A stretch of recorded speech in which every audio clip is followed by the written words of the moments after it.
Base आहे, पाया आहे. हा पाया तुमचा मजबूत राहावा, नैतिकतेकडे जावा, व्यभिचारीकडे जाऊ नये किंवा दुसऱ्या अन्य वास्तूकडे तुमचं लक्ष जाऊ नये म्हणून हे 10-14 दिवसाचं हे तुमचं जे शिबिर आहे ते शिबिर ठेवण्यात आलेलं आहे. राष्ट्रसंत तुकडोजी महाराजांनी लिहिलेलं आहे ते शिबिर. लहान मुलांना शिबिर का, बाल शिबिरच का करतात, तरुण शिबिर का करत नाही किंवा ज्येष्ठ शिबिर का करत नाही? याचं कारण की तुमची जशी घराची माती असते ती ओली असते.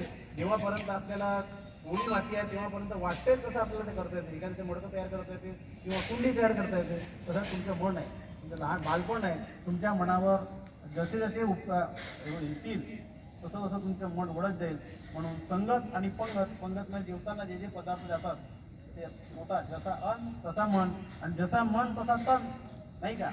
म्हणून जे जे तुम्ही खाल ते ते तुमच्या तनाला, विचाराला प्रेरणा देत राहतील. आणि अशाच प्रकारे सामुदायिक प्रार्थनेवरती दोन शब्दाला मी विराम देतो. जय गुरु.